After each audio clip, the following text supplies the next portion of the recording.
With Twitter, X, platforming, deplatforming, Elon hands you the keys to the castle. What the hell do you do with that mess? That is a fascinating, I don't know. 12 best-selling books. You talk about philosophy. Ryan Holiday, everybody. The thing that you said in the book early on was that you described justice as a verb, not a noun. How can you actually define that for us? We think of justice as something you get. You get it from the judge, or you get it by winning your lawsuit. But also, instead of thinking, hey, climate change is a problem, what are they going to do about it? You would think, well, how are the decisions that I'm making either contributing to the problem or contributing to the solution?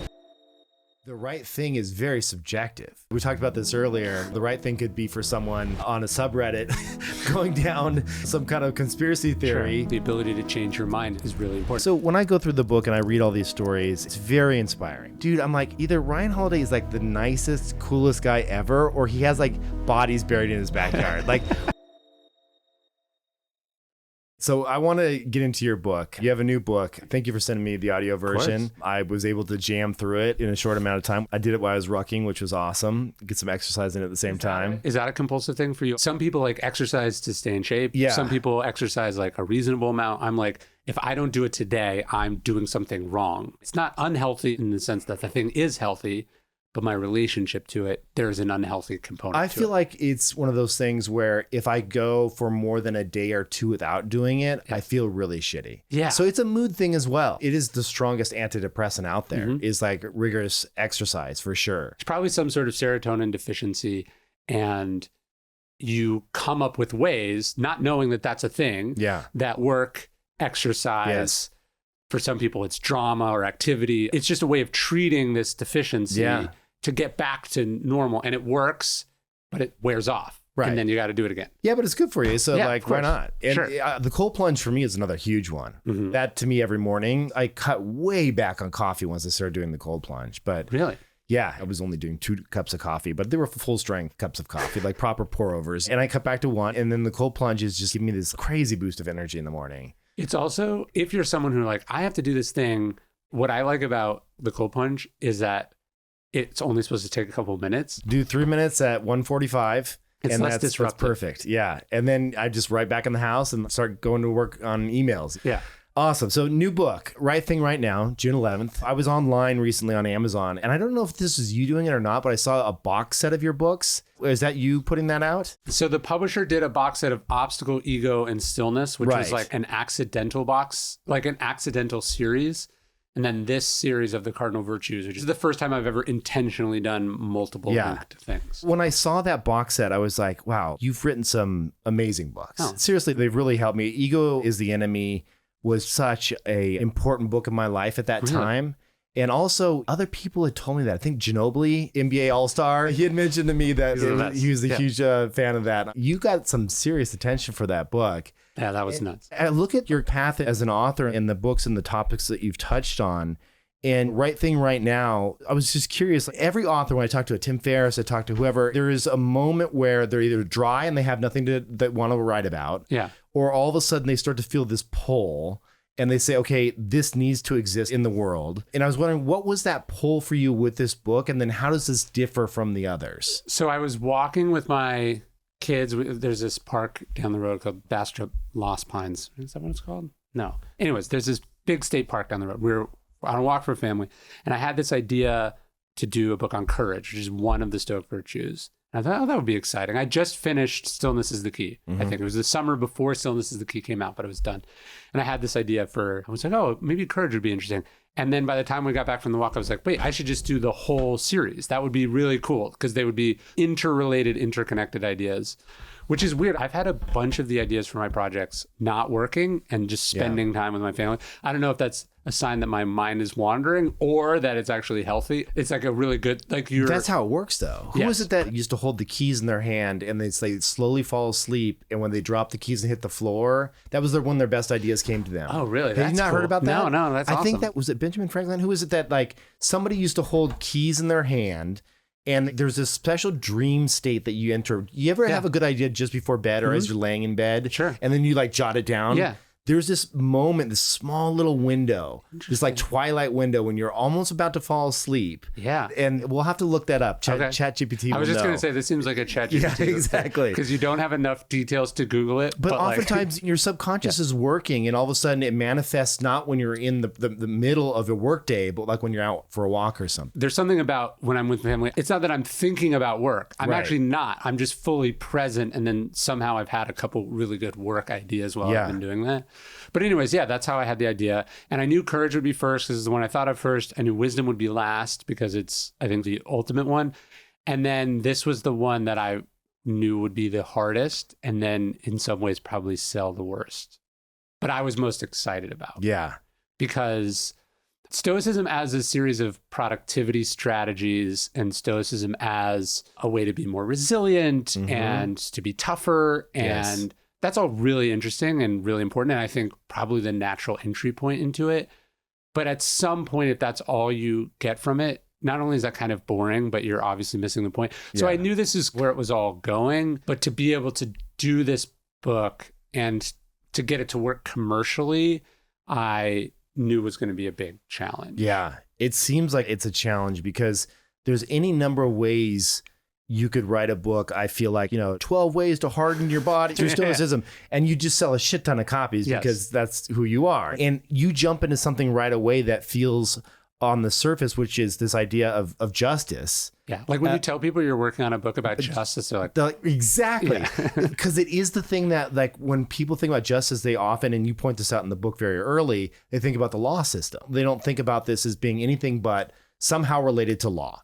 I think that's a good way to start off here because that's how you start the book. Yeah. It's like you really define justice in a way that kind of the virtues roll up to it. So can you explain that a bit? Yeah. If we think about courage as a virtue, which I think most people think is important, obviously discipline is important, obviously wisdom is important.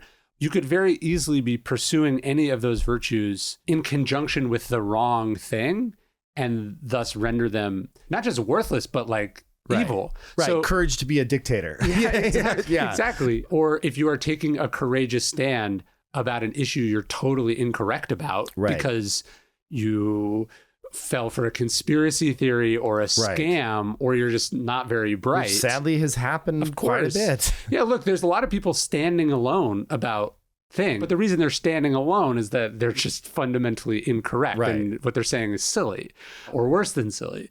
And so ultimately, the idea of being right, and I don't mean that in the correctness sense, but like pursuing something that is morally justifiable, that's decent, kind, that makes the world better. Ultimately, this has to be what all the virtues are directed at. You could say justice has to be the North Star that everything else is orienting itself around. Or, you're the person who was fighting for the Confederacy or something, right? You're doing something that was hard and putting yourself in immense danger, but like your cause is fundamentally bankrupt. To me, the challenge was, okay, so justice we know is important, but then we have this aversion to justice. I feel like on a lot of my projects, that what is the word or what is the way of expressing this that makes it interesting to people? So I wanted to write a book about humility.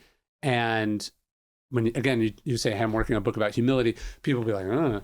And so that the ego book became, that what started as a book about humility. And then you realize writing a book against ego is a way to talk about humility. Right. Or temperance being one of the ways that how the virtue is expressed. If you tell people you're writing a book about temperance, they're like, no thanks. Even if you say you're writing a book about moderation, they're like, no thanks. Right. But if you say it's a book about self-discipline, or you talk to them through the lens of self-discipline, then they get it. And so this one, if people are having this aversion to the word justice, and it's not just they think of the legal system, but I think people think of justice and they think, if you spend a lot of time online, they think social justice warriors, as if that's like a slur of some kind. It seems like a good thing. If we're just looking at the words, of all the things to be a warrior about, social justice seems like a good one to me. Right. But most of us, if we say, oh, I don't care about justice, but would you agree that doing the right thing is important? Yeah. You're like, of course. So trying to find the way into the topic is sometimes the most important. Okay, trivia of the day. What does MMA fighter Conor McGregor, Tony Hawk, and I have all in common? We are professional athletes at the top of our game. That is not true for me. The only thing we have in common is that we all use cold plunges from plunge.com. And that is why I'm so stoked that they are a sponsor. I've been doing cold training for close to 10 years now. And I have to say, nothing has impacted my mood and energy more than a cold plunge. I have more sustained energy throughout the day. I cut down my coffee intake. Now I do a single cup of coffee in the morning, first thing in the morning, and then I go directly into the plunge. I have to say, plunge.com, their cold plunges, I think they're the best of the best. They have a whole wide range of options that you can have to choose from, which is great because everyone's at a different price point. And they have this new series called the Evolve series, which is customized to really just mix and match like your favorite options. So they have a chiller, you can pick your plunge style. Each one is sold separately. I went with the crazy edition, the iPhone controlled plunge all in, which is fantastic. A buddy of mine had a little less space and wanted to move his around a bit. So he got the Plunge Evolve Air, which is super portable and lightweight. They go down to really cold temperatures, 37 degrees Fahrenheit, which for the math nerds is 2.77 degrees Celsius. Check out all the options, plunge.com/Kevin Rose. Make sure to go to plunge.com/Kevin Rose. And they're just super easy to maintain too. I have a pool guy that does my pool. I don't even have him touch the plunge. I just do it myself. It's easy. Anyway, plunge.com/Kevin Rose. So it's happened again. Last week, I got a notice in the mail, another data breach. This time it was with my healthcare provider. I'm sure you've been here. Sadly, this problem is not going away. Obviously, they tell you to go and lock down your credit reports, but there's so much more at stake here. From the second your data is breached, it's being resold by companies called data brokers. Now, the good news is that as evil as these companies are, they're also companies. So that means that if you take your time to monitor, to find your data, and then you hire a lawyer to send them takedowns, you can have some success. Now, obviously, your time is more valuable than that. So I wanted to tell you about a service that I use, and it's today's sponsor. It's called Delete Me. They use a power of attorney to work on your behalf to find and methodically remove your data from these data brokers. And they are continuously monitoring these sites. There's over 750 of them out there. And they keep removing your data as it shows up, which unfortunately, it constantly does. And recently, Delete Me has expanded their core service, which is the ability to easily extend protection and peace of mind to anyone that you wish to include in your Delete Me account.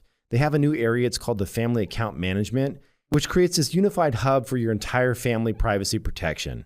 And right now, you get 20% off all plans with the code Kevin Rose.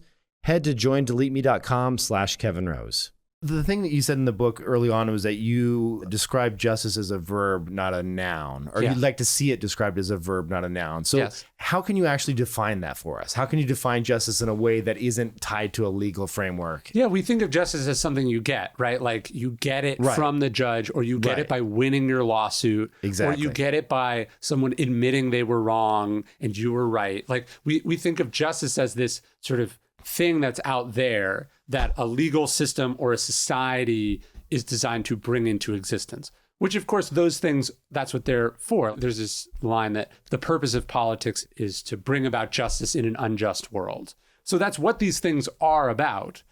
But also you could say justice is a thing that we do. So it's something that we do as people in every situation and action that we take in life. So instead of thinking, hey, climate change is a problem, what are they going to do about it? You would think, well, how are the decisions that I'm making either contributing to the problem or contributing to the solution? I think a lot of people have strong opinions on, I don't know, what the minimum wage should be, an external political decision.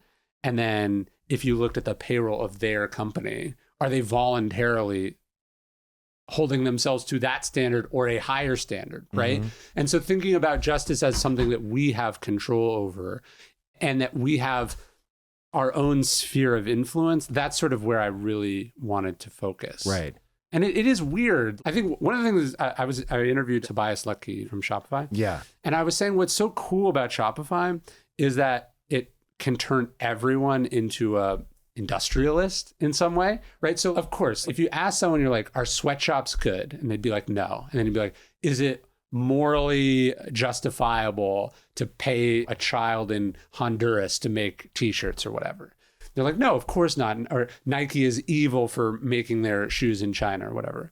And then that person has an idea for a t-shirt, and then they look at the prices, right? And they're like, it's way more expensive I'm going to go with the cheaper one. Yeah, it's like half off. Yeah, exactly. Yeah. And so one of the cool things about creator economy, where people are suddenly making very real decisions, artists have always been very politically active, but they're politically active in the like global and national sense. And then now artists are these sort of multifaceted business empires where they have a fashion line and a fragrance line and they own a store. They do all this stuff.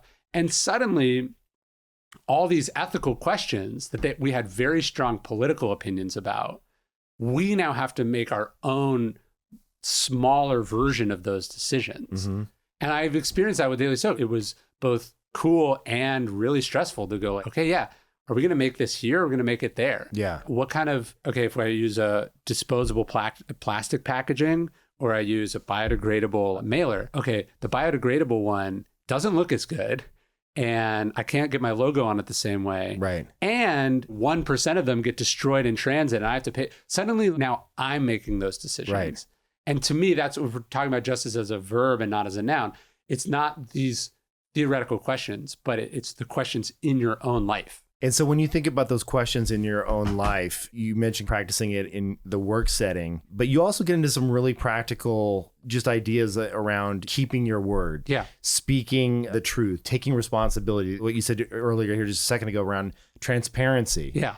Can you talk about some of those that you outline in the book? Yeah. How can we practice this in our daily life? Yeah, I was thinking about this. You say you're going to do something, and then you have a bunch of reasons for not doing it. So you don't do it, right? And we let ourselves off the hook there. And then somebody else told us they were going to do something, and then they didn't do it. And we're like, what a garbage person. Right. Again, it's very easy to see it as this thing that you project outward as opposed to a thing you hold yourself in. The first part of the book is like, what are your personal sort of standards of behavior? Where does this stuff start at home? Again, we could have different views on what a fair or just economy looks like, right? Some people would think everyone should have the same, and other people would think, no, actually, income inequality is a feature, not a bug of a capitalistic system in a good way. So instead of talking about those big questions, let's just talk about the things that we all agree are pretty universal. And that there's very few cultures that celebrate liars, right? There's very few cultures, but they've even found experiments like with babies and with monkeys, if they give one thing and then they give another one like a little bit more, even at infancy, unfairness is something we have just a biological aversion. Oh my God, to. I see it in my kids all the time. Course. Yeah. Yeah. And it is funny that we have that. And then what does society do? It tells us that that's naive or silly. But the people we admire are the people who almost have a sort of a childlike insistence on those things. Like when you talk to whistleblowers, what's so interesting about them is the childlike faith that they had that they would be positively received for telling people what they saw. Right. And in fact, like the opposite happened. Yeah, they often get seen as like tattletale, You demonized. just say this, then people go like, why are you washing our dirty laundry? And they're like, do you know how many people I told inside the company about this problem first? I think a lot of the greats of history, they had this sort of insistence on doing the right thing, even though everyone around them was like, that's not true. Like I was fascinated by Harry Truman. Like Harry Truman. Your Truman stories were great, by the way. He's the best. There's this moment where Truman, first off, Truman is paying off business debts into his senatorial career. Like he's almost the vice president of the United States. He's still paying off debts from this bankruptcy. That the whole purpose of bankruptcy is to wipe away said debts. Yeah. And he's like, no, I made this mistake. I'm going to own it. He's the sort of county judge, which in the South is often this sort of really powerful political position. And he's deciding where the highway is going to go. And the best route, it like cuts through his family farm. So it's extremely expensive for him, but he's the decider. He could have awarded himself significant compensation for that. He not only doesn't reroute the road, but he doesn't reroute the road and doesn't compensate himself for it. And then there's a time, I think he's president, his mother's farm is sold in foreclosure. Yeah. He just had this sense that this is the standard of behavior that I hold myself to. Even though people think it's crazy. And even though everyone else in my industry and space is doing the exact opposite. Yeah. And I think those examples are just really inspiring because then we come to these little dilemmas in our own life. And then we have to go, okay, am I going to do the thing I can get away with here? Right. Or am I going to do the thing that deep down I want to be the person who does? Right. And then what can get us from path of least resistance to like the more heroic path. I'm fascinated with that. And I think stories are a way to transcend that gap. How do you practice this in your own life? Because Truman to me felt like someone that just embodied this so deeply that even if someone wasn't looking, I'm sure he was still practicing this. Right? Yes. Do you believe that to be true? That was a fascinating thing. So he was this meticulously honest guy, but politics where he was from was very corrupt. It was basically run by the Kansas City mob. There's a political boss, and that political boss was the father or the uncle of Truman's army buddy. So he sort of gets into this political machine, and then he's incredibly honest. He's kind of a pain in their ass. So they promote him to get him out of their hair. So he ends up in the Senate, the senator from Pendergast. We think that doing the right thing, even if it's costly, people will respect and admire us for it. They'll give us credit for it. Mm-hmm. And the opposite is true for Truman. Like, he's widely viewed suspiciously by all his colleagues of being guilty of the things he refuses to do because of where he comes from. And so there is this kind of tragic element to it too, where you're going to do the right thing, and then people are not only not going to throw you a parade about it, they're going to challenge you for it, because in some ways it's threatening. There's this Stoic, I don't know if I talk about him in the book, there's a Stoic named Rutilius Rufus who lived around the time of Cicero and Julius Caesar. He's sent as a governor to this province in the Roman Empire. And the whole purpose of colonialism is to loot the place where you're from, right? That's why it's such a corrupt system and a morally bankrupt system. But anyway, he's sent to be the governor of Asia Minor. And he gets there and he decides to do a good job. He's like, no, I'm going to actually take this job seriously. I'm going to do it well for the people that I'm responsible for.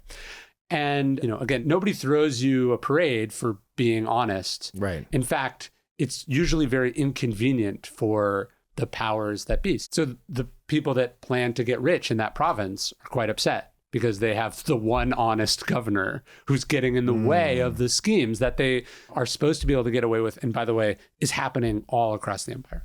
So what they decide to do is they accuse Rutilius Rufus of corruption.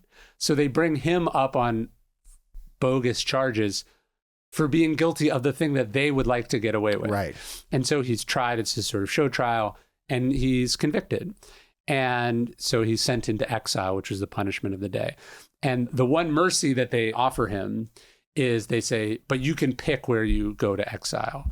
And so he's like, I'd like to go to Asia Minor. So he gets exiled back to the place that he was such a good public servant of, who of course receives him with open arms. But what I love about this story is like, you have this idea that I'm going to be like the last honest man, and people are going to celebrate me and love me for this.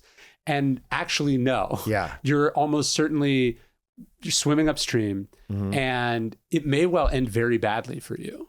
But the idea for the Stoics, and I think we understand this, is that to make yourself like the other people, to just degrade yourself, is the worst punishment. Yeah. But Truman embodied that, and that he was the one guy who wasn't doing it. And basically, up until he becomes president, it costs him everything. Yeah. And it's just an incredible life. One of the things that Truman said that I thought was just such a beautiful thing that hit me deeply is he said that he wanted to leave his daughter with an honorable reputation and a good name, which is something that can't be stolen. Yeah. Oh my God. That to me is like better than anything financial. Sure. Because when you have kids, we're going to pass away. Yeah. And when your boys look back and say, what did dad stand for? Yes. What did he do? How did he help change the world? Who was he at the character level? Yeah. That to me, it hits in a way that no amount of money or anything else can. Well, that's the plot of Succession, right? Is that, sure, he's leaving them this enormous fortune, but he's also cursed them with this sort of toxic culture and fucked up sense of values. And then his own malevolence and evil. And so none of the kids can properly handle what he's giving them in every sense of the word. And so we work really hard to leave our kids something, as if the ultimate skill isn't like the ability to handle what we'll be leaving them. We'll spend a lot of time stipulating what goes in the will and the trust and all these sort of complicated legal mechanisms that should hopefully protect them. But the real protection would be, first off, your example. And then secondly, a set of values and a kind of a purpose that would allow that thing to be something that is a nice to have, but not like the sole reason they wake up in the morning. Yeah. One of the things that you talk about in your book is you mention this idea that, and I know it to be true too, because I've been here, when you send out a newsletter that has something in it that is important to you and you want to say it because it's something that means something, has some weight, but you know there's a certain subset of your audience that is just not going to want to hear it. And you talk about this in the book because immediately what we all see is several thousand people unsubscribe right? From whatever you're doing. And you know that's lost revenue for you. You're selling various items, books, things that you'll do in the future. You're shutting down a certain piece of that audience, but you're doing it. Yeah. Why are you doing that? Well, I think audience capture is one of the under discussed problems of our time, because usually creators up until relatively recent were protected from or insulated from the actual economics of the business they were in, but also insulated from the actual audience they were serving. If you're a director, you would spend months making this movie and then you hand it over to a movie studio, and then the movie studio talks with the theaters, talks with the advertising. They just give you a report like months later. It tells you how it did, and maybe you get a royalty statement. You're not actively engaged in the process in such a way. And I think when people talk about clickbait, what we're not exploring is the economics of a world where the journalist or the writer is thinking about how is this going to do? Like we would never want a writer to have a financial interest in a company they were covering. We would understand that warps their incentives. But then if you're thinking about how much traffic it's going to get, how many subscribers it gets, all of a sudden you do have a conflict of interest in that story. And so audience capture being this thing that sort of directs and influences people is, I think, acting on a lot of the information that we get.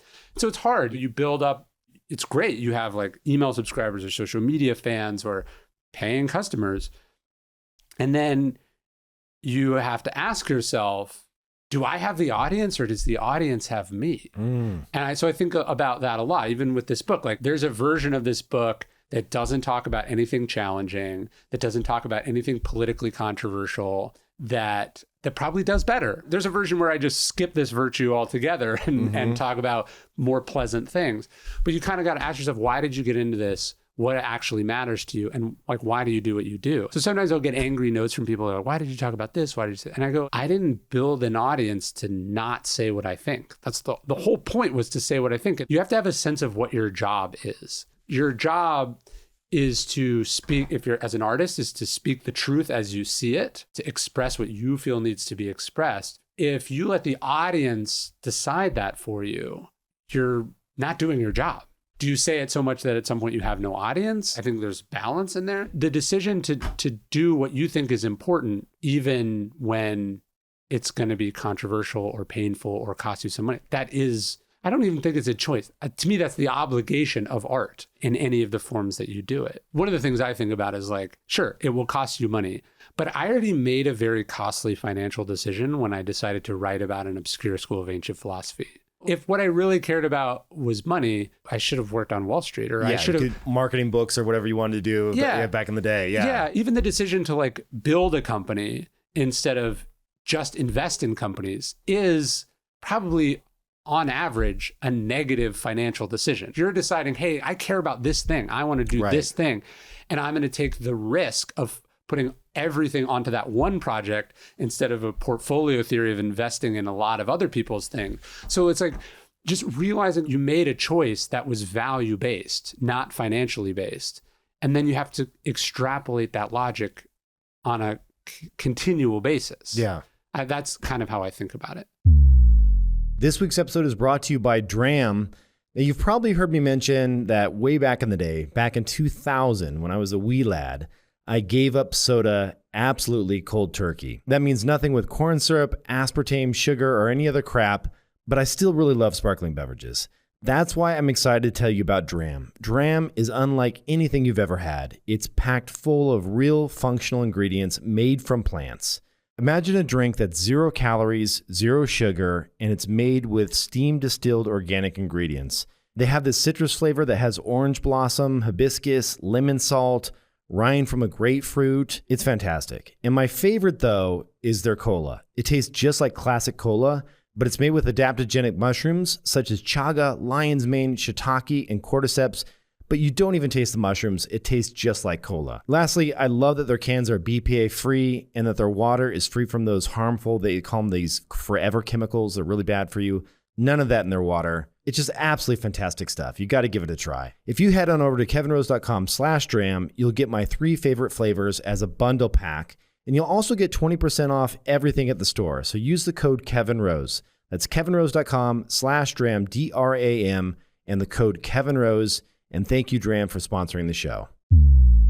All right, this next mention is not a sponsor. However, I am an investor, but I want to give them a little bit of love because I've greatly benefited from using this app, and I think you will as well. Let's talk about meditation. In my opinion, and I'm just speaking for myself here, this is not coming from the company, meditation has turned into a pretty big enterprise. So most of the apps that are out there these days, they're jam-packed with shorter meditations. They have sleep content, just more and more stuff. I think this is great because these companies have huge marketing budgets. They're great at introducing meditation to the masses. There's a saying in meditation that the only bad meditation is the one that you don't do, which I fully subscribe to. But if you've tried these apps and you're looking for something else, you're looking for a little bit more depth in a clearly defined path from an authentic, fully accredited Zen master, then you have to try out The Way. You've probably heard of Henry Schuckman. He's been on my podcast before, talking about all things meditation, talking about enlightenment. Henry is amazing. His app is available for both iOS and Android. You can find it at thewayapp.com.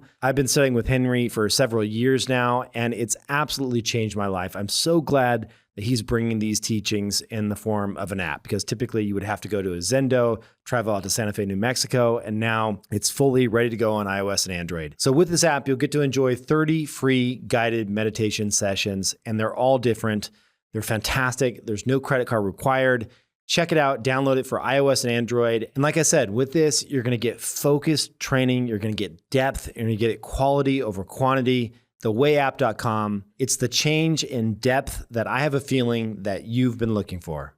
I wanted to jump back for a second and talk about one thing that you had touched on in the book as well. I guess it's all in the same theme around these individual actions matter. Yeah. I think it's lost on so many of us that these individual small little actions in aggregate across like large populations really do matter. You have this great quote where you say that each time we keep a promise, we add a strand to the band that bonds us together. How do you remember that these small promises matter? There's things that are like commons. There's common trusts or common goods. A lot of our problems as society are rooted in individuals making decisions that are good for them, but bad for the commons. That as long as only a small number of people are doing it are not a big deal. But if everyone is doing it, it becomes a significant problem. What's an example of that? What would you say? I mean, like a river is a good example of it. Like if you dump your waste in the river is big. It's not a problem. But if every company does it, or if every individual does it, and then companies do it, pretty soon that river becomes so polluted that it's unusable. I think you could argue that from an information perspective, this is a problem we have, right? So in a world where media is defined by objectivity and truth and journalistic standards and verification, one person getting it wrong or even one bad actor is not a big problem. But if everyone is living in a world where they just retweet things that they want to be true but are not true, or trafficking conspiracy theories, or platform people that are popular but obviously nuts or evil, I think we have an information commons that is incredibly polluted. Yeah. Because people don't want to go, hey, we should stop talking to this person, or hey, people shouldn't say stuff like that. Or, hey, I'm going to wait and see here before I speculate about. We have a polluted information commons where it's very hard to know what's true and what's not true. And because it's hard to know what's true or not true, people are skeptical, people are cynical. Yes. So there's the collapse of trust. It's this wicked feedback loop. Yeah. And also the propagation of what's not true will happen very quickly. And then back in the day, we used to get the paper the next day and be like, oh, they retracted that. Yes. That's no longer true. No one gives a fuck about that anymore. No one's checking the same thing twice, right? Or even like people go, oh, Wikipedia can always be updated. Oh my God. But my Wikipedia has so many errors in it, like literally dozens of errors, and I can't fix it. But even the fundamental problem of like who reads the same Wikipedia page more than one time? right? So it's like, what matters is that it was incorrect when you read it. So everyone has made a bunch of decisions that have polluted the information commons, right? Yes. So we have to make decisions you have to act, I think, as a creator with some level of ownership and responsibility about your platform. Like, your show isn't the biggest show in the world, but to me, your decision to have or not have certain people on is a decision of moral consequence. But the problem is, you go, everyone has this person on. It doesn't matter if I do it. Obviously, when everyone thinks that way, it gets more and more polluted. When people police their own side of the street and hold themselves to a high standard, you have the opportunity to repair that or restore that. And so the decision to go, hey, look, it's not legally binding here that I do or do not do this, but I'm going to be the person that's going to do it because I think I should do it and it's the right thing to do. If nobody keeps their word, it's hard to do business. It's hard to trust. And so the decision to be someone who keeps your word, it doesn't affect that in a large scale immediately, but it does matter, right? Like I tell this story about this guy named Regulus, who was this Roman general who gets taken prisoner by Carthage. And basically, at some point, Carthage says, look, we'll send you back to Rome to negotiate a prisoner swap, an ending of the hostilities. But if you're not successful, you got to come back. So he goes and he's not successful. You would think he'd obviously not come back. Right. Like, what obligation do you owe to the people who took you prisoner? Right. Force you to agree to something under duress. We'd all agree keeping your word is important. And then we go, there are a few exceptions to that rule. And this is the exception to this rule.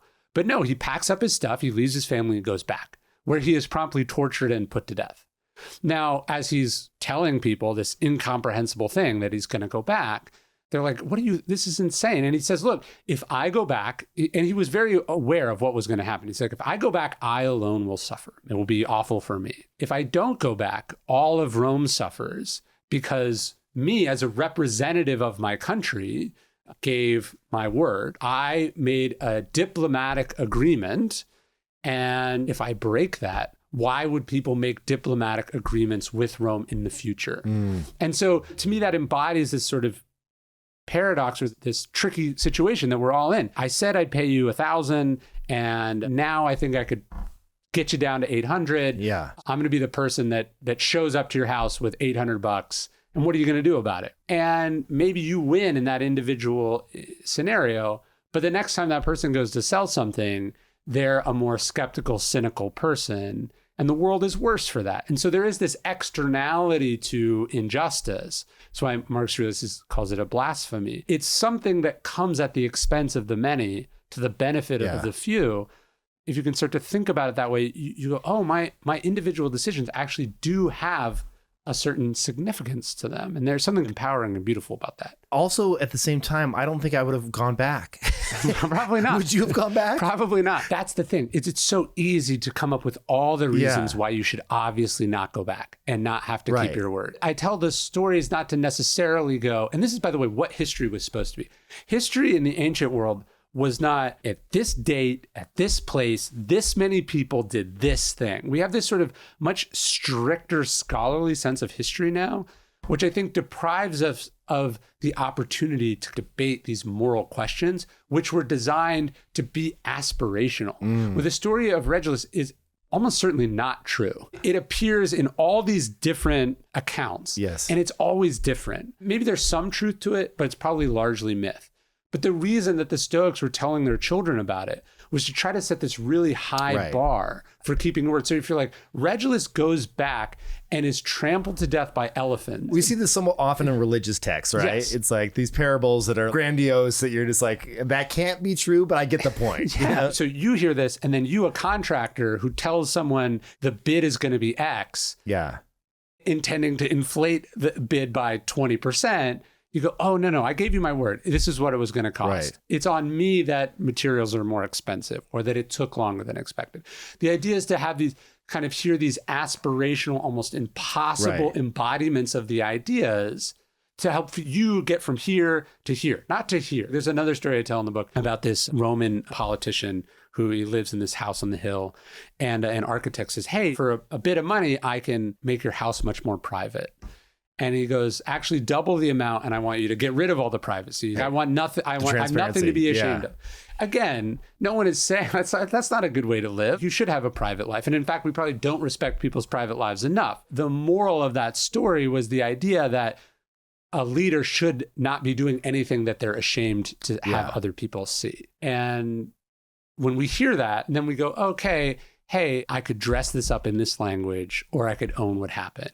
Yeah. I could have a private supply chain, or I could be like Whole Foods and disclose my supply chain and actually celebrate and be proud of where our stuff comes from. Which direction are we going to go? Right. And that's what, to me, that's what the stories are about. So when I go through the book and I read all these stories, it's very inspiring because you have you have story after story after story of just these amazing deeds, these lives well lived that I look at, I'm like, I need to be a better person by the time I get done reading it. And you mentioned like a lot of these virtues being like these aspirational things, and take responsibility and practice kindness and integrity and transparency and all these things.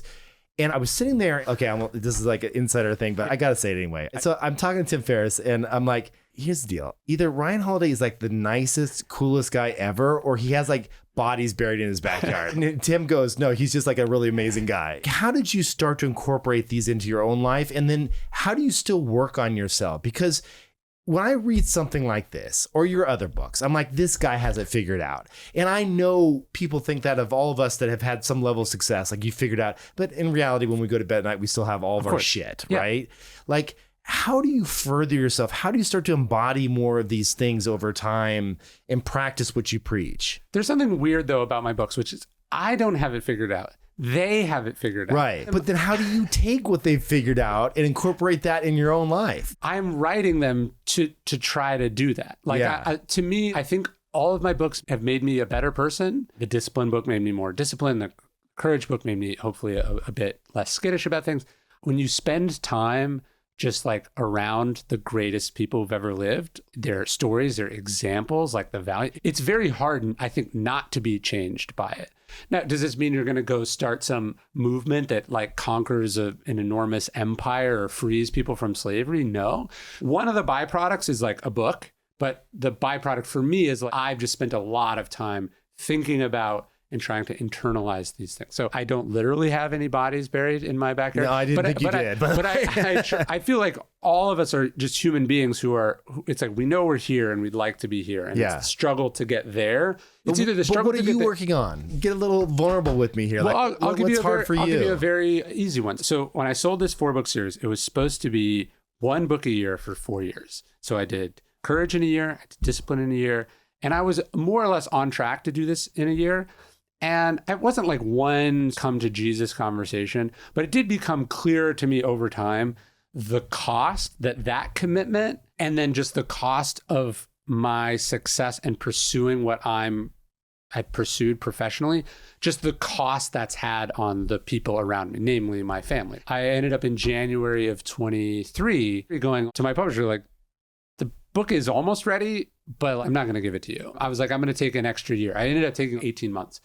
And I didn't spend the last 18 months like fine tuning every sentence in the book. I tried to reorganize and restructure my sort of personal and professional life to be, I think just at a most fundamental level, a lot less selfish, just a lot less about me, which made the year like you'd think, oh, I've been working a lot. I'm going to take a year off. That'd be awesome and relax. It was like way harder. It would have been way easier to finish the 4th book in the series in that time than to do what I ended up doing, which is just sort of looking at how everything in my life revolves around me and how I think both as a society and then also I think most artists are sort of selfish people, just the ease with which I accepted that that's how things should be. Do you know what I mean? Like, of course it should all be about me. And then thinking of the cost that comes with my wife and my children and just the decision to go like, hey, I want to keep doing this. And because I want to keep doing it, I want to do it in a more sustainable and fairer way. So that's been one that I've been working on a ton. Yeah. To go to what we were talking about earlier, when you have a sort of a compulsive habit or way that you do things, just not being able to do the thing is itself like painful. And so you kind of just build this system that works for you. Yes. But it's subsidized by all these other people. And it doesn't necessarily include everyone in the picture, but it's your own bubble of perfection that's working for you. And that can actually hurt friendships, relationships, children, any number of things. At one point, my wife pointed out, I was like, hey, this isn't like easy for me. And she's like, sure, but you get the benefit of it all. Right. And she's like, nobody else does. Nobody else gets the reward or the recognition or the appreciation or even just the fulfillment of pursuing your calling. It's not a we thing, right? Yeah. So everyone is participating, but it's ultimately the fulfillment of your fantasies or your calling.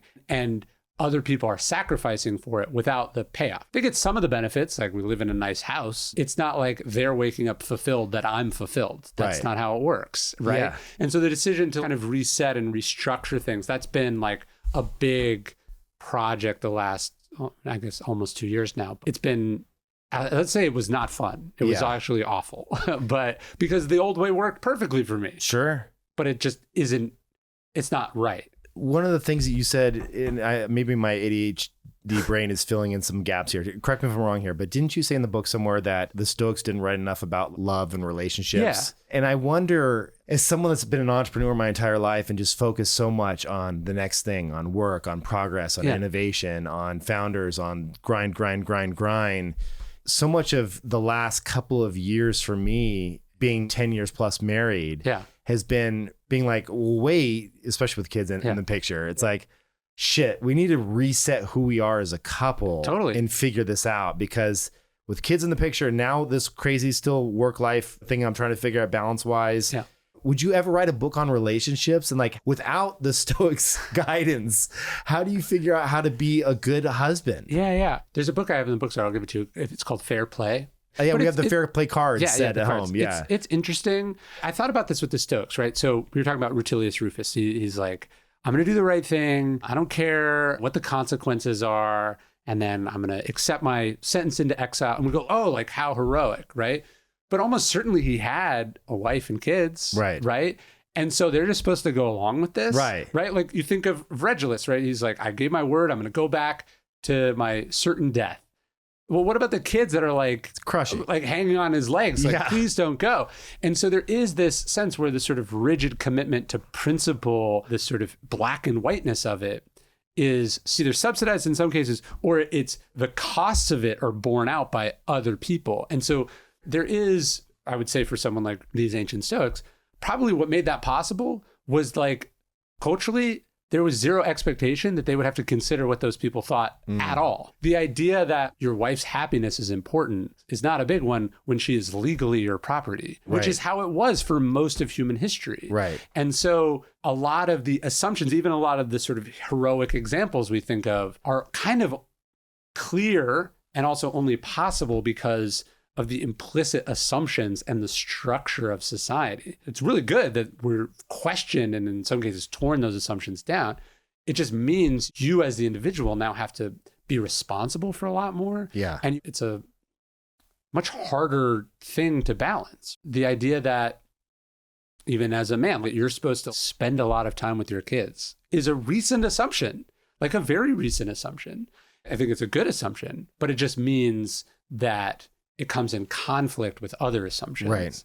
And so, it's really tough. I think questioning those sort of implicit things. It's like one of your kids is sick. Who is staying home with those kids?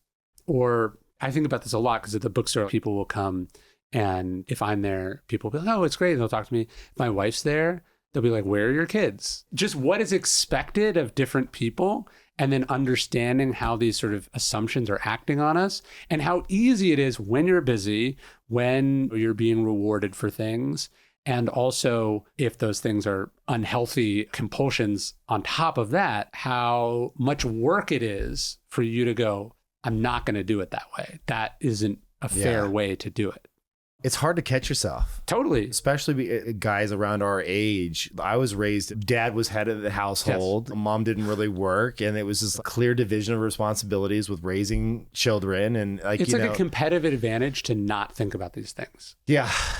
And so to think about them means challenging, one, just the assumptions, but then two, it's a decision not without its costs. So you're making a value-based decision to say like, oh yeah, my success or fulfillment, ideally, I mean, look, relationships are trade-offs and you do things for each other. It can't be a parasitic relationship, which it very easily can be for both genders. Women are also very successful. Your thing shouldn't come at the expense of another person's thing. Yeah. Or if it does, you have to understand that and acknowledge it and adjust for it. Yeah. But it's tough. It is tough. It is tough. Honestly, it's why I like to talk about things like we do couples therapy. Yeah. And I think it's like really important to not make that seem like an odd thing. I think it's less odd these days. Even just like probably a decade ago, it was a weird thing to say that you had a therapist. So that's a good example. The decision to talk about being in couples counseling is beneficial to other people, because now you're normalizing a thing instead of stigmatizing a thing. It's not a huge difference. We're not Oprah or some enormous figure. Some famous person will get cancer and then screenings for that cancer will go way up because they're a singular person who moves the needle. Right. But we all do move the needle in a small way. Men who talk about kids and their relationship with their kids. If you walked into a woman's office, there's going to be like pictures of her kids everywhere. If you walk into a man's office, their family is this like secret side thing that they have that they like sometimes focus on, but it's not part of their identity. And then that becomes a cultural norm inside of a company. If the CEO of the company never sees their family, how can the person 5 layers beneath leave early to go to a school play? You can't. And so the decision to talk about these things and normalize these things and make it part of a public identity is also, I think, a positive contribution to a world where these things are normalized. Yeah. And making them a priority is also normalized. And that has untold benefits for all the people involved. Someone that works with me that has a fairly new child, and sometimes the baby's on Zoom because she's trying to juggle a lot. Yeah. There's apologies and all that. I'm like, no. I get it. This is life unfolding. Let it be. It's totally okay. Yeah. And I just feel there needs to be a little bit more grace when it comes to that stuff. And again, we think of justice as this super high-minded thing. Justice is walking back to certain death because you gave your word. But justice is also just, I'm not going to bother this person with this thing right now because they have a 3-week-old and I'm perfectly capable of taking care of it myself. Justice is having a healthcare plan for your business. The expensive healthcare plan that's taking money out of your pocket for the benefit of your employees. Yes. There are decisions you make that for the most part, nobody knows about them. And the standard, particularly in America, is that you don't have to do these things. And so to set the curve yourself or to go, this is not the legally mandated minimum, but this is what I think is right. This is what I wish more people would do. Let's start there. Yeah. It's just in how you treat people. It doesn't even have to be policy. It could just be, don't mention it again. You have a 3-week-old. That's all I need to know. 100%. There is a line that you have in your book that I think is a very nuanced distinction that most people wouldn't get, but I absolutely loved it, which is, it's easier to be a great man than a good one. Yeah. Oh, that's good. Can you explain the difference between a great man and a good one? Yeah, it's hard because in the English language, obviously great is better than good. Right? Exactly. And Hillary Clinton got in trouble with this in the 2016 election. She was like, America is great because it's good. That's a semantic difference that people do not appreciate. They want to be great, but it's true. In art, there's a term, there's art monsters. Like people who are super talented, super successful, but they're assholes. They exploited people, they abused people, they did unspeakable things. In a way, it's easier to be that. Like we were saying earlier, it's a competitive advantage to not give a shit about your family because now you only have to choose what's best for your career or yourself or your interests. But to be like, no, I've got to get home. I got to do my share. I have to do this on top of all the other stuff that I do. That comes at a cost. And I just think the history is replete with incredibly successful, powerful people. There are many fewer people who have achieved like undisputable greatness and were relatively normal, decent people. Manu is a fascinating example. I was sitting across from Manu once and it struck me as this guy has multiple NBA championships, not like one and it's a fluke. I don't know exactly how many, but let's say there's a few dozen people that have as many as he has, like in all of the history of the sport. And he's also got an Olympic medal in there. In a sense, someone like him is rarer than a Michael Jordan because we see the machine that Michael Jordan had to become to get to whatever it's not even really another level because you zoom out far enough, they're exactly the same number of accomplishments. But you see the machine that a person had to become to achieve that greatness. Turning off one makes it easier to turn on more of the other. Right. And that is a bargain a lot of people make. Right. Being a successful founder and then being the most successful founder. There's some switch that happens. It's probably easier for Elon Musk to start another company or to make billions more dollars than it is to be home on Christmas. Because he has like 12 kids. Yeah. There's a lot of homes to go visit. He had to be Santa.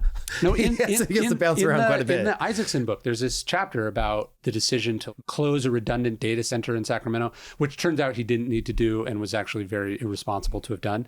But he's doing it on Christmas. And Musk is holding it up as this is what it takes. And it's, bro, you have 11 kids or 12 kids. Like, you shouldn't have been there. Like, you shouldn't have been there at all. First off, as a CEO, you shouldn't have been there. You can see how being perfectly selfish is easier than this other stuff. Yeah. And so when we're talking about great and good, Marcus Aurelius isn't the most successful of the emperors. He doesn't expand Rome the most. Then and now, we hold him up as this person who somehow managed to be decent inside a job that, as a rule, makes people into monsters. Yeah. And so that's a rarer accomplishment. And we don't really spend enough time. Like, how many presidents didn't cheat on their wives? Yeah. That's an accomplishment. Yeah. That it is an accomplishment says something about the type of person attracted to that level of power. You could argue it's easier to be one than the other.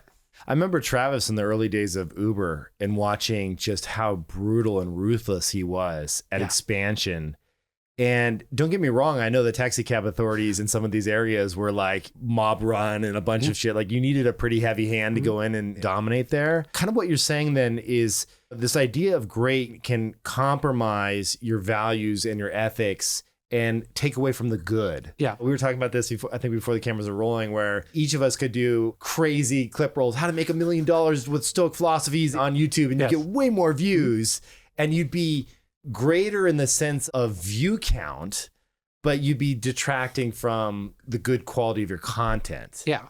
And how often, I think on another level, are you actively thinking about getting better at being good, right? So there's an interesting passage in Meditations where Marcus Aurelius, who, from what we understand, trained in wrestling, he goes like, why are you working harder at being a better wrestler?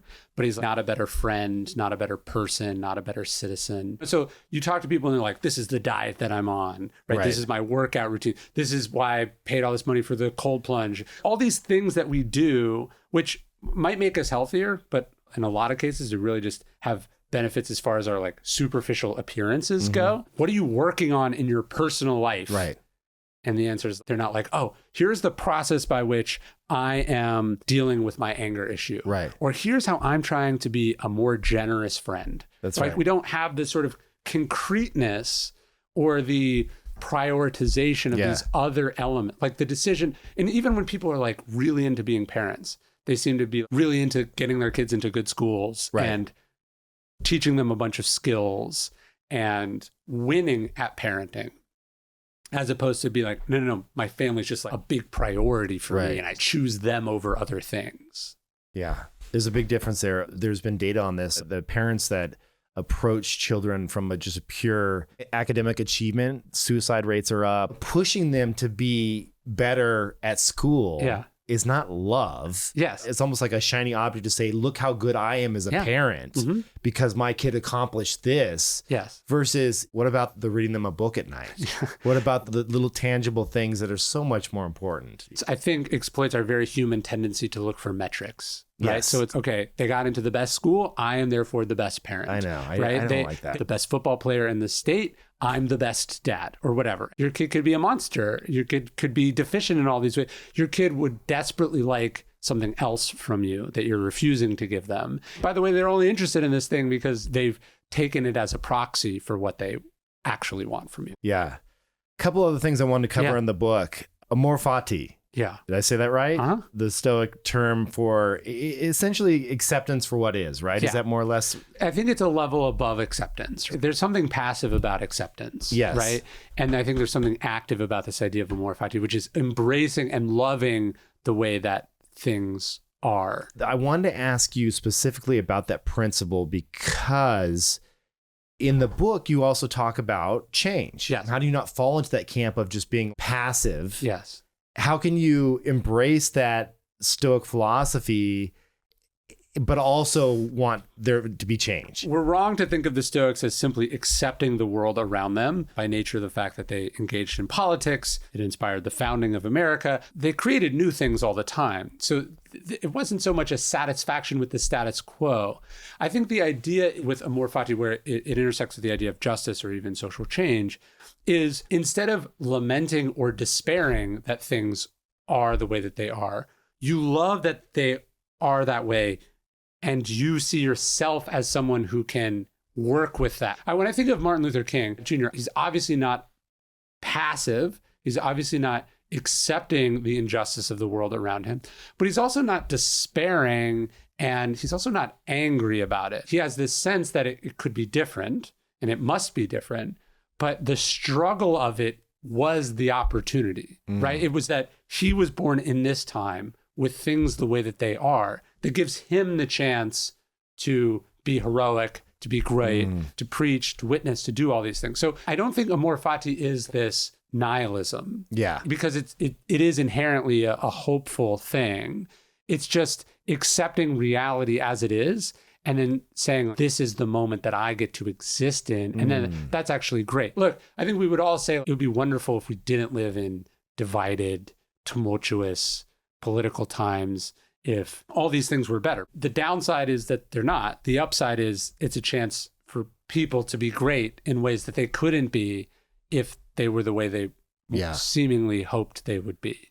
To me, that's where it is. So it's not a, things are this way, they've always been this way, they'll never change. Right. That's not what Amor fati is at all. It's your personal orientation to the world. Gotcha. The title, Right Thing Right Now, the right thing is very subjective. We talked about this earlier. The right thing could be for someone on a subreddit going down some kind of conspiracy theory. Sure. There are individuals that you cite in the book that have changed their beliefs around slavery or women's rights. What framework do you have in place to know what the right thing is? Because ultimately, you have to imagine 50 years from now, something somewhere that you've written is going to seem outdated, of course, right? And it's going to be like, oh, that was wrong. And I put myself in that camp as well, obviously. In fact, I have old Dignation episodes I'd never want to watch again of me being a silly, ridiculous 20-year-old. How do you figure out what the right thing is? If I knew that, I would have obviously just written that. This is the right thing. Yeah, that would be the title. And the reality is, and I don't think this is getting into moral relativism, but the right thing is different for different people at different moments because of who we are and what we have to offer. I don't think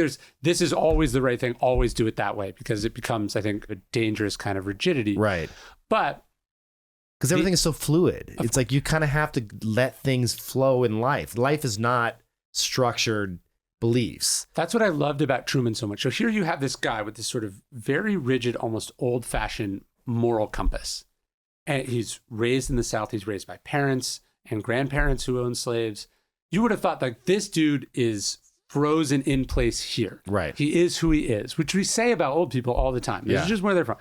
But the remarkable thing about Truman was his ability to grow and change and to do most of his sort of progressive world-changing things remarkably late in life. I find that so admirable when someone does change. Well, I mean, there's degradation of the brain regions that even allow that that make you more rigid as you get older. And here you have a guy who hadn't traveled widely. He should have been fixed, but he wasn't. That is something to aspire to. That, as they say, strong opinions loosely held. I think that's a great sort of rule. Who said for that life. Originally? Because I use that one all the time. I don't know. Maybe it was Steven Pinker. It might have been Daniel Kahneman. But the idea of I thought it was Ben Horowitz, but maybe was it way before that? I think it has a psychological basis. Okay. I think it's actually research based. Okay. But that idea of here's what I believe, it's really important. I'm going to act courageously and boldly and firmly to bring it into fruition. But if you can show me I'm wrong, I'll change in 2 seconds. And that this is a positive feedback loop too, because the more you're doing, the more you're out in the world, the more you are exposed to things that you didn't know and people you didn't know and things that you didn't know. But how do we cultivate more of this? Because this is the major problem we have right now Yes. in the United States is that no one wants to budge. Yes. There's no such thing as saying, if I'm wrong, I will change. Yes. that doesn't even exist. I'm writing about that right now. Is in the wisdom book. I think the ability to change your mind is really important. I forget who it was, but someone said, you said this and now you're saying this. And he goes, when the facts change, I change my mind. What do you do? And the answer is most people don't change their mind. They change the facts so they don't have to change their mind. Can that be taught though? Can you cultivate that in some way? We have to decide what we celebrate. As a society, we tend to punish people for changing their mind. We call our politicians flip-floppers. We laugh at people who change political parties or disavow what they used to believe. We call those people hypocrites instead of supporting that. I think we have to celebrate that. There was this expression that apparently goes back a number of years, but it's this idea: if you're not liberal when you're young, you have no heart, and if you're not conservative when you're older, you have no brain. I fucking hate that saying so much. To me, that is like one of the saddest fucking ideas you could possibly articulate. And the fact that we just throw it around like it's a truism of life is so pathetic. And I think it explains so much of what's wrong with the world. The idea that you should get more resistant, more closed-minded, less empathetic, that basically your heart should harden as you go. Just kill me right now. What's the point of getting older if that's the direction that you go? Well, I think there's this, I want to protect what I have that sets in. It's so funny. Literally, this says on my notes right here, there's no joke. I had that, what you just said, written down as something that we should touch on. And the reason I did it is because before my dad passed away, he said, and this is a quote from my dad, he said, "Trust me, son, when you're older, you'll be a Republican." Yes. That's what my dad told me. We have watched tech in 8 years go from liberal to conservative. And they would argue that this is the woke mind virus, a reaction to that this is issues changing, whatever. No, it's that their cumulative wealth has increased by literally trillions of dollars in that time. They went from young people with an unlimited future to firmly old, like old in the new sense of the word, but old, mostly rich white dudes with money. And the idea that they would become Republican is like the most predictable thing in the entire world. It has literally, you could swap out the name of every politician and every political issue. It was like a foregone conclusion in 2016 that this is where we would be in 2024, because that's what happens to people unless you are actively working to resist that. And I think when you meet someone who's older that has resisted that they become, and I'm thinking of someone I know, she's 95. She wakes up and she's like worried about the world she's leaving young people, not like kids these days. When you see that, you're like, that's what I want to be. That is so inspiring and amazing, because to live on this planet for 90 years and not become cynical and jaded and not have your heart hardened, in some ways, that's irrational. What your dad was saying, that's the rational, natural progression. Because you've been burned so many times. But my dad wasn't even wealthy. And so I'm like, how the hell did he get that? Because he probably saw it happen in his lifetime to everyone around him too. It's just what happens. It's the easier way to go. Gandhi was asked what worries him most, and he said, hardness of the heart of the educated. So it's a cross-cultural thing too. It's what happens. You have a lot that you're supposed to care about and less room to care about other people. And also the cost of caring about other people and other things is now much larger and quantifiable. Let me ask you a question, because I need your help on this. And I say this knowing that there'll be some people that'll unfollow me on Instagram when this happens. I grew up in San Francisco. So obviously when you're around that environment, my parents were Republican. I started to become and learn more about, I still love capitalism, but I became more liberal. And I was like definitely a liberal living in San Francisco. I believed that gay people should be able to marry each other. Should be treated like human beings. Exactly. Basic crazy things like that. But I moved to Portland, Oregon. And this was just before COVID. And I was like, oh, I love Portland. Portland's beautiful. And then all of a sudden, the left, they legalized all drugs. And it was like zombie town downtown. And for the first time in my life, I was like, whoa, okay, we've gone a little too far here. And I think about that with San Francisco too. When I look at the streets, something has gone wrong with the left here. We're become too passive. What is broken there? I was talking to some of my friends. I know the big ones, the big household name ones that we won't mention that have moved to Republican. And then there's a bunch of people that in my world, we're saying, okay, maybe we just register as an independent just to send a signal to say, this is going too far. And I think it's on both sides. The extremes, obviously, on both sides are absolutely batshit crazy. What do you think happened there? I think identifying as a political party in and of itself is a way to make yourself stupid. Yeah. So I try to resist it just generally. I'm talking about this in the new book. It's just not a good way to go through the world. What is this random coalition of political interests and traditions? Right. What are the chances that they get all the issues right? They and you're don't. just going to take that's a silly thing to do. I'm more of a buffet snacker. There's issues on each side that I love. And that's what I think is so interesting when you watch someone who was liberal or a Democrat interact with an issue like regulation or homelessness. And then they're like, oh, now I'm all the way over here because they disagreed with the party on one thing is nuts. This is just politics of spite and radicalization. This is silly. You watch people just one issue happens and then I don't know if it's the algorithm or it's people. And then all of a sudden they've done a full 180 as a human being about everything that they believe, which means they probably didn't believe it. It's like a blind jumping ship because you're like, I'm done with this. I'm just going to go over this other big, massive cohort of people. It's silly. And I think a lot of it is just trying to punish people or things. But I think the specific thing you bring up is one of the reasons I don't talk about politics so much in the group or policy in the group, because like the Stoics don't have that much to tell us about what homeless policy should be in a modern metropolitan area because they have no conception of that. They can't tell us exactly what we should do about gun control or how free speech should be read. They have no idea about any of this because they live in a different world. And there's a spectrum of views you can have on an issue that I think are in the realm of normal. It's provided that we're all agreeing that we should solve this problem. Locking them up and throwing them in jail is not a solution to the problem. And then pretending that it's not a problem and that addiction isn't real and that there's not consequences towards enabling one person's vice or one person's freedom is coming at the expense of a freedom of a family to walk down the streets of a city they pay taxes in or watches the collapse of their home values.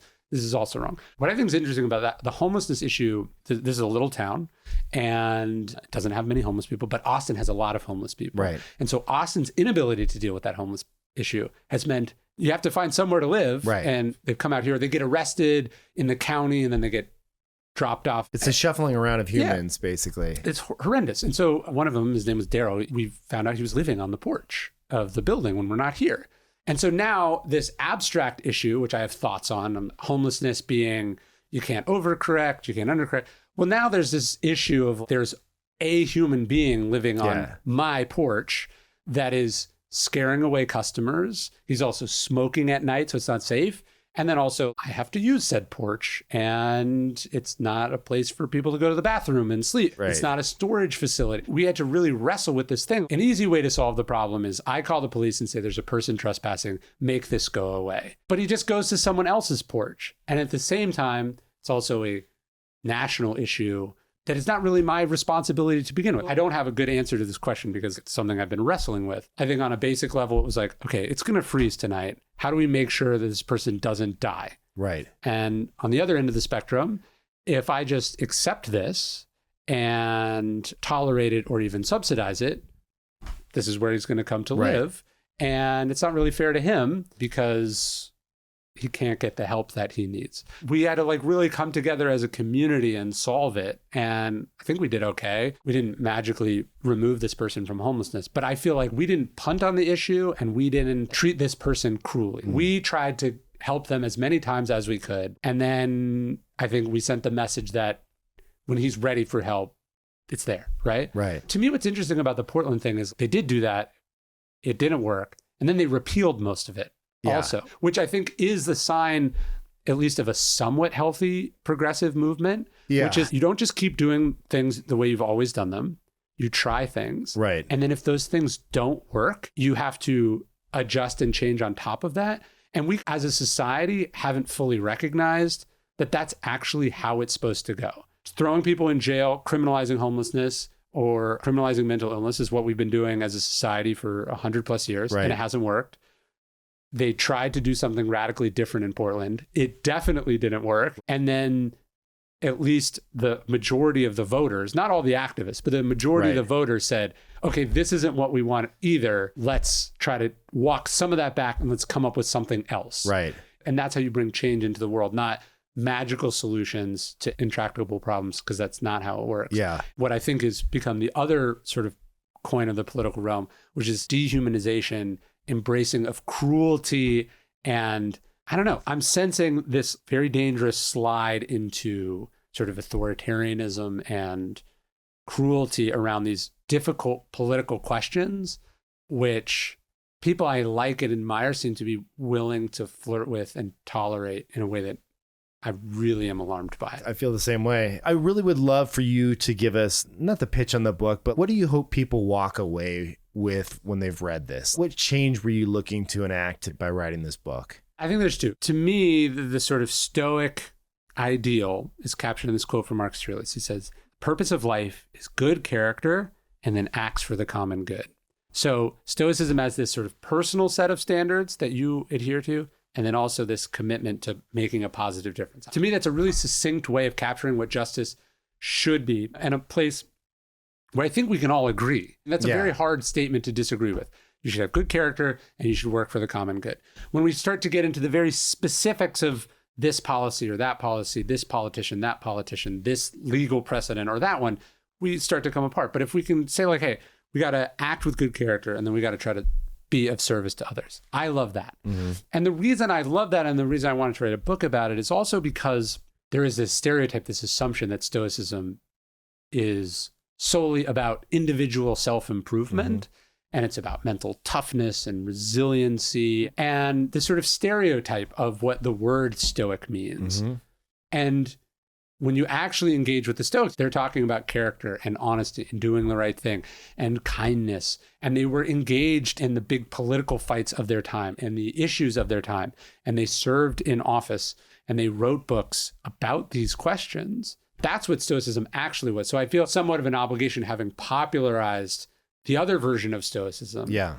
To make sure that we're talking about the other side of it too, because I think they're inseparable from each other. I'm glad you're doing that. You popularize this, but at the same time, it's been co-opted by a lot of people that take it in different directions. Yes. And they do make it about that chest beating, like I'm the toughest, most badass mofo because I practice Stoicism. Yeah. What do you think about that? Do you see these other videos on social media? I know, I see them all the time. I mean, Andrew Tate was talking about Stoicism. You see these people who clearly don't get it at all, who are just talking about the parts that people want to hear. Yeah. Instead of using it as an entry point into this larger philosophy, which is what I've always tried to do, they're just talking about this one part of it. Because it makes a good soundbite, for sure. Yeah. And look, they go, this is Stoicism of Jeff Bezos or whatever. Oh, and I see. I'm not saying Jeff Bezos is not Stoic or is a bad person necessarily. I'm just saying it's not the prosperity gospel. It's not this way to get rich and powerful and important. In fact, Meditations is full of M.Strelitz being like, it's no good to be rich and famous and powerful and important. What matters is being a good person. Yeah. It's not a perversion, but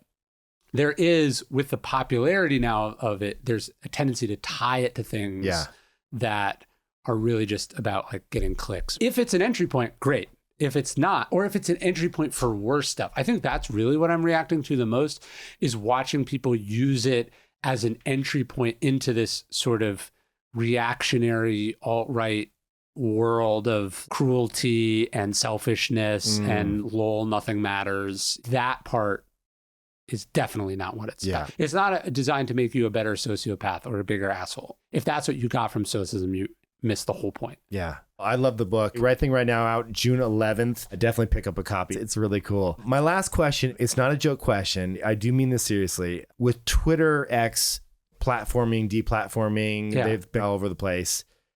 Elon hands you the keys to the castle. Ooh. You're in charge. Mm-hmm.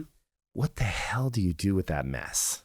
That is a fascinating, I don't know. Because I feel like you've got the right principles. You've got all the check boxes for all these great values. What would you do? It's a weird thing to think that the world might be better if it ceased to exist. Well, then just something else is going to pop up. Do you think so? Yeah, I don't know. 100%. I don't know, because that was Peter's argument with Gawker, which is things are a product of their time and their TMZ. Moment. But Gawker ceases to exist and it doesn't actually get replaced by a similar version of itself. Yeah, but TMZ is like not too far off from what Gawker was. But TMZ is celebrity gossip in a way that Gawker was more celebrity and cultural judgment. Like they're very different. Yeah. Good point. You could also argue that basically the world just adopted Gawker's values, and that is what the culture on Twitter is now. Yeah. I don't know. I'm writing about Elon a bunch in the Wisdom book, and I find him to be fascinating because he's such a clearly brilliant Yes, person 100%. with this set of skills that have probably never existed in a singular human being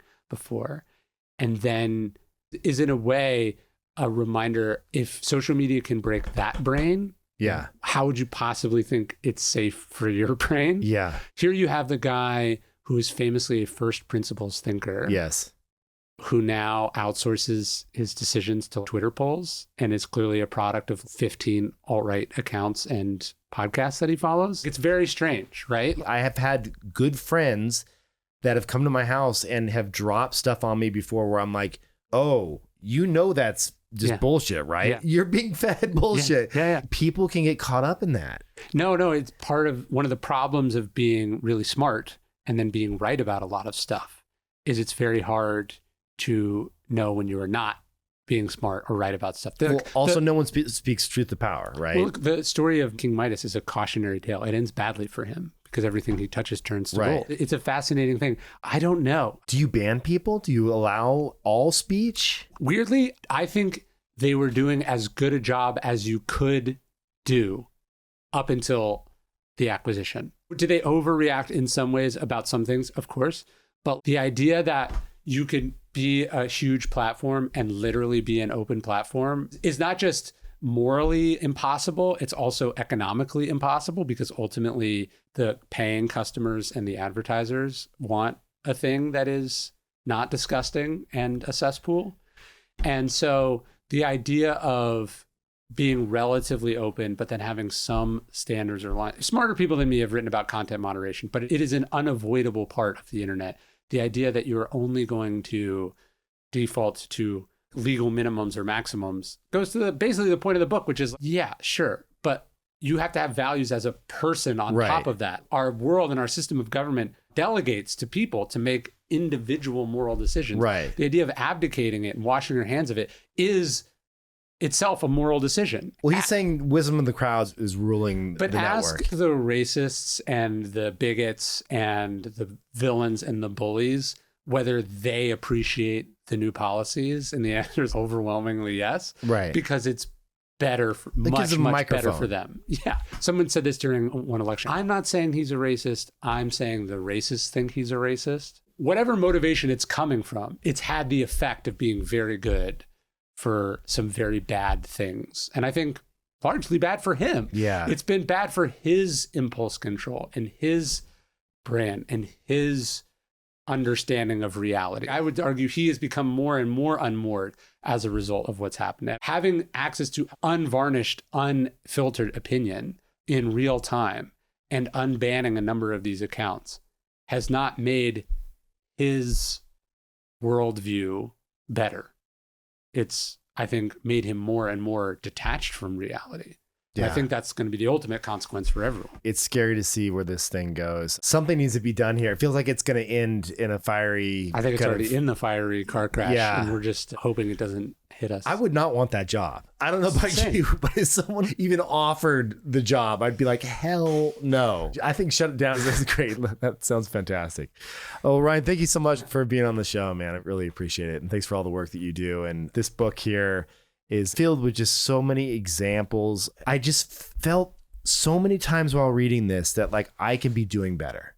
I can be a better person. That's how I felt writing it. I love that because in some of these quotes about, and especially when you have kids and you think about your legacy and what Yes. you're going to leave them, and you read these examples of these just people that bent over backwards to do the right thing when it was really difficult. Yeah. You're like, damn it, I can be a way better person. That's such a wonderful feeling to have when you finish reading. That's a book. exactly what I was trying to do. So thanks. Awesome. Well, You want to go check out some books? yeah, let's do it.